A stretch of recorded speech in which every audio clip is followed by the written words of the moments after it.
గత ఎన్నికల్లో పార్టీ నాయకత్వం పక్కన పెట్టిన వైసీపీ నేతల్లో కొందరు పక్కచూపులు చూస్తున్నారని రాజకీయ వర్గాల్లో వినిపిస్తోంది.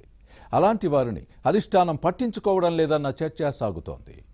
ఉలుకు పలుకు లేని నాయకత్వాన్ని చూసి నొచ్చుకుంటోన్న నేతలు కూటమి పార్టీల వైపు చూస్తున్నారన్న ప్రచారము జరుగుతోంది. ఫ్యాన్ పార్టీని నమ్ముకుంటే నట్టేట మునుగుతామన్న ఉద్దేశంతో గుడ్ బై చెప్పే ఆలోచనలో ఉన్నారని వినిపిస్తోంది. ఓ మాజీ మంత్రి ఇదే యోచన చేస్తున్నారన్న చర్చ సాగుతోంది. గతంలోనే టీడీపీ నుంచి వచ్చిన ఆఫర్ను తిరస్కరించి తప్పు చేశానన్న పశ్చాత్తాప భావంలో ఉన్నారా? ఇప్పుడు తన రాజకీయ భవిష్యత్తుకు బంగారు బాటలు వేసుకోవాలన్న ప్రయత్నంలో ఉన్నారా? ఇంతకీ ఎవరా నేత, ఏ జిల్లా, ఏంటైన చరిత్ర? పూర్తి వివరాలు ఈ స్టోరీలో చూద్దాం. గత ఎన్నికల ముందు పార్టీ పక్కన పెట్టిన వైసీపీ నేతలు ఇప్పుడు కొత్త దారులు వెతుకుంటున్నారు, పక్కచూపులు చూస్తున్నారు. కుదిరితే కూటమి పార్టీలో చేరిన రాజకీయ భవిష్యత్తుకు బంగారు బాటలు వేసుకోవాలి. కాకపోతే కామ్గా ఉండాలన్న ఆలోచనకు వచ్చారు. ప్రస్తుత పరిస్థితుల్లో వైసీపీని నమ్ముకుంటే లాభం లేదన్న భావన కనిపిస్తోంది. బేరింగ్స్ లేని ఫ్యాన్ పార్టీని పట్టుకుని వేలాడితే కింద పడిపోయి నడుములు విరగ్గొట్టుకోవడం ఖాయమన్న పరిస్థితి ఉంది. నటేటా మునుగుతామనే ఆందోళన కొందరు నేతల్లో కనిపిస్తోంది.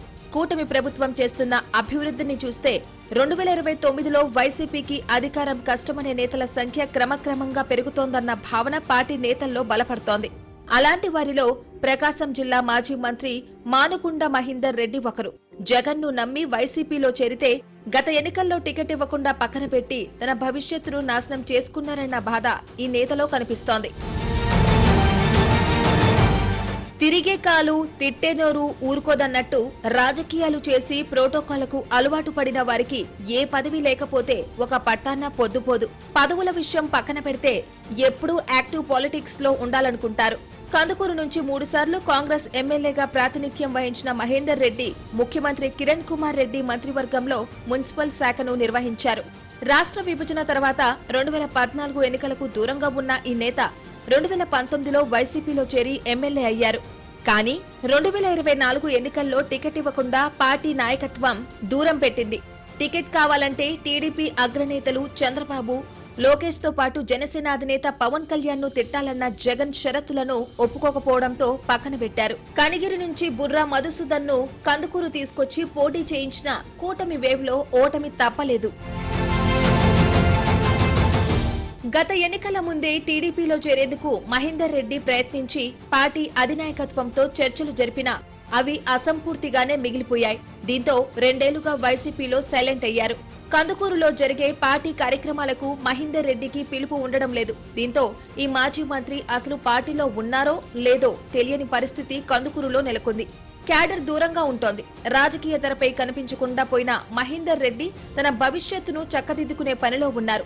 2019 ఎన్నికల ముందు టీడీపీ నుంచి ఆఫర్లు ఉన్నా వైసీపీలో చేరి పొలిటికల్ ఫ్యూచర్ ను పాడు చేసుకున్నారనే భావన ఈ మాజీ మంత్రిలో కనిపిస్తోంది. ఈ నేపథ్యంలో ఎప్పుడూ లేని విధంగా మహేందర్ రెడ్డి ఇటీవల డిజిటల్ ప్లాట్ఫామ్స్ పై ఇంటర్వ్యూలతో దర్శనమిస్తున్నారు. కందుకూరు ప్రజలు కోరుకున్న పార్టీ నుంచి 2029 ఎన్నికల్లో పోటీ చేస్తానంటూ ఈ మాజీ మంత్రి చేస్తున్న ప్రకటనలు రాజకీయ వర్గాల్లో చర్చనీయాంశంగా మారుతున్నాయి.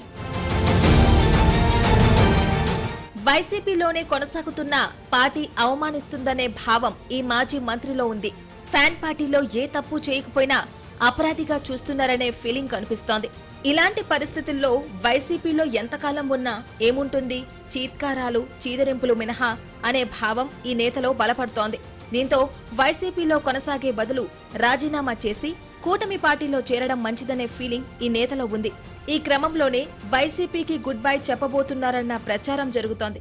గతంలో తెలుగుదేశం నుంచి వచ్చిన ఆఫర్లను తిరస్కరించి తప్పు చేశానేమోనన్న పశ్చాత్తాప భావం మహేందర్ రెడ్డిలో కనిపిస్తోంది. ఈ విషయాన్ని బహిరంగంగానే వ్యక్తం చేస్తున్నారు. మరోసారి అలాంటి తప్పు చేయబోనని చెబుతున్నారు. ఈ క్రమంలోనే త్వరలో తెలుగుదేశంలో చేరి పసుపు కండువ కప్పుకుని సైకిల్ ఎక్కొచ్చన్న ప్రచారం జరుగుతోంది. మహేందర్ రెడ్డి పార్టీ మార్పు విషయంలో భవిష్యత్తు పరిణామాలను పరిశీలించాలి.